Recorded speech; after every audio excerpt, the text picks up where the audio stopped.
Yeah, I think a lot of it is a hard conversation to have sometimes, especially with somebody that's accustomed to a certain income that may be higher than others. They're used to spending X amount of dollars every single month, and then all of a sudden they find themselves in a hole that they have to dig themselves out of. And it's a hard conversation sometimes to say, hey, you really need to cut back. Welcome to the Financial Foundations Podcast, your gateway to the fascinating realm of finance, brought to you by Base Wealth Management.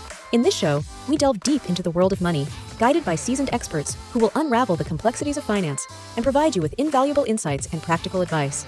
Now, here are your hosts, Dustin Taylor and Alex Wolfe.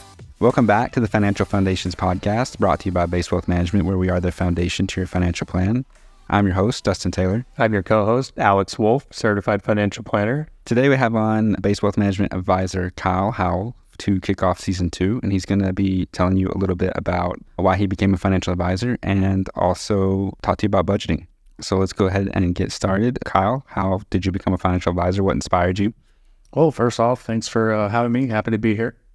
As far as getting into finance, back in my 20s, I had been into race cars and spending a lot of money and putting things on credit cards that probably shouldn't have been done. And I found myself in a lot of debt, and I wanted to do something about it.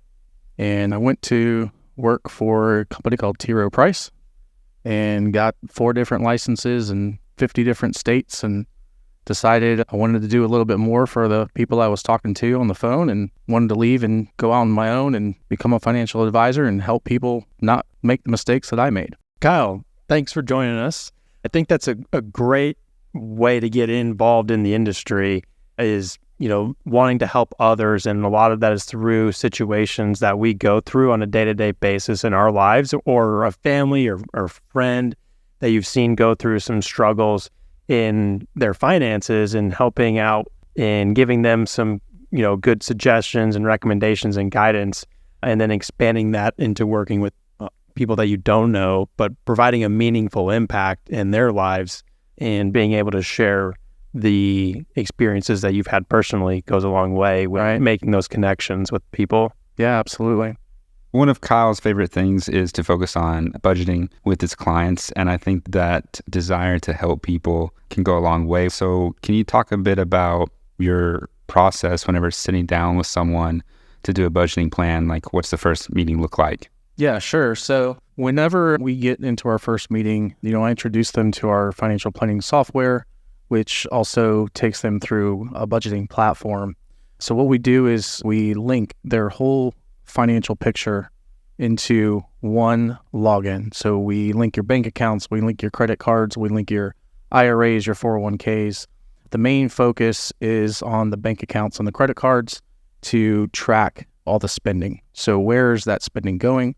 Where's every dollar, every cent going every single month? You've got a certain amount coming in, and then you've got money going out. Where's that money going out? Where do you find the money's going? Like, what are the things that you see when you work with multiple people in these households on what they're spending money on? Or are there any surprises or any reoccurring transactions that you see over and over? Yeah, the big thing is we're looking at our daily living expenses. First of all, what are the things that have to be paid every single month? And then where are the leaks? Where's that extra money going that should be going to maybe saving for the future? A lot of what we're seeing is shopping. Amazon creeps up on us every single month, right? Subscriptions. Subscriptions are another big one that, it's only $10 a month, but when you have 5, 6, 7 of them, that really eats into the budget every month. So Kyle, when you sit down and you're looking over those transactions with the client or the family, what is that discussion like when you're talking to them about their spending habits and where that money is going? So a lot of that really depends on their savings, first of all. Are they already putting money away? Or are they not putting the money away? For instance, just one recently, she's already putting money away, but she's found herself in a lot of debt. So we're trying to get her out of debt while saving at the same time, right? So we look at the spending categories.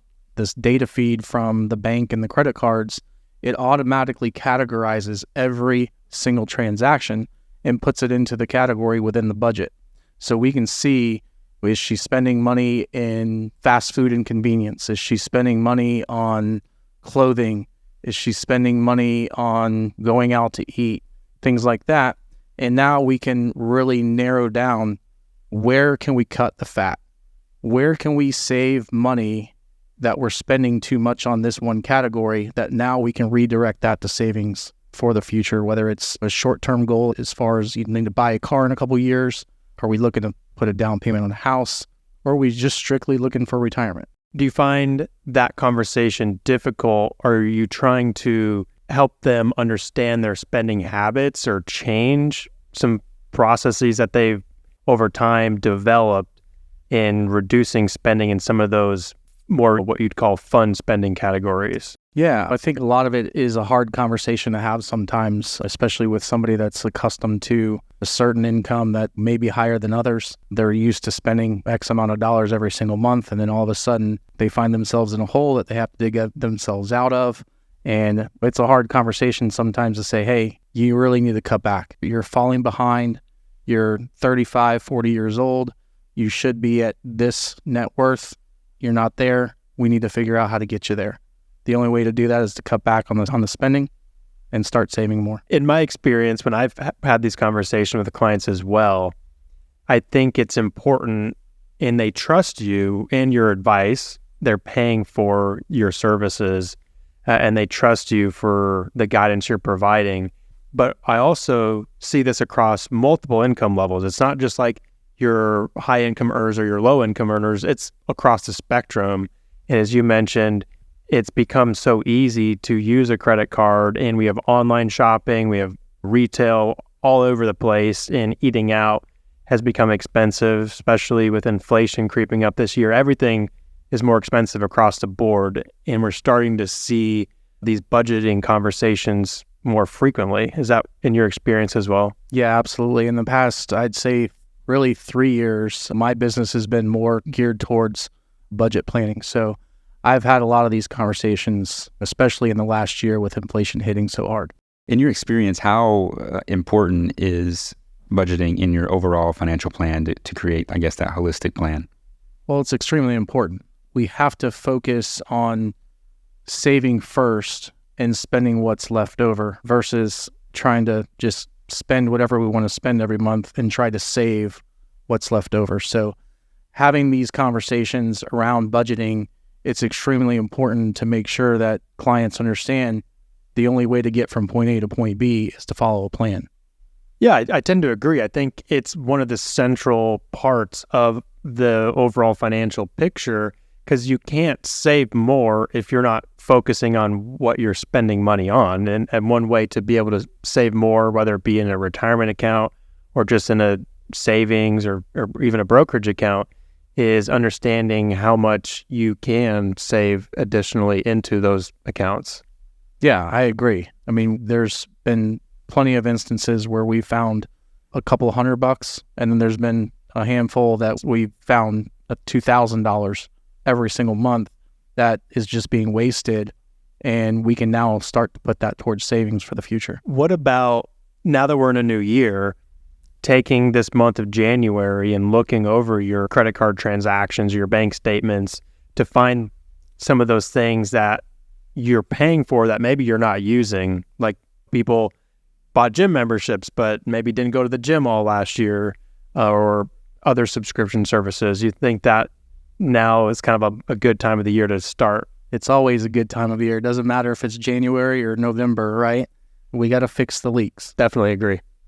I want to reiterate the fact that whenever you're doing budgeting for people, it's not like you're sending them a spreadsheet and asking them to fill it out. I mean, it's way more advanced than that. You're using powerful software to link all their accounts together. Right. So what can they do to get started? Well, first step is to obviously book an appointment. Once we get that appointment on the books and we know what we want to talk about, that's how we're going to get started. We're going to get you set up on the website. And once you're all set up on the website, then I'll show you how to link all your accounts and everything. And then from there, since that data starts feeding back 90 days, now we can create a budget based on previous data that's already there.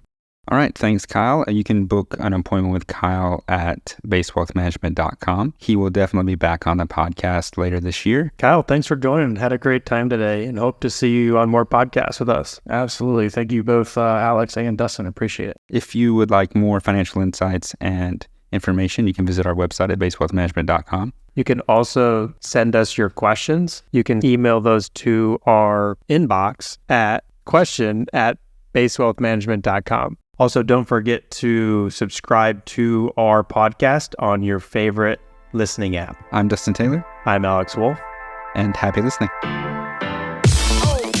We hope the expertise shared by our hosts, Dustin Taylor and Alex Wolfe, has left you feeling empowered and informed. If you're eager for more financial wisdom, don't forget to subscribe, rate, and share the show with your friends, family, and colleagues. Until next time, stay sharp in the world of finance.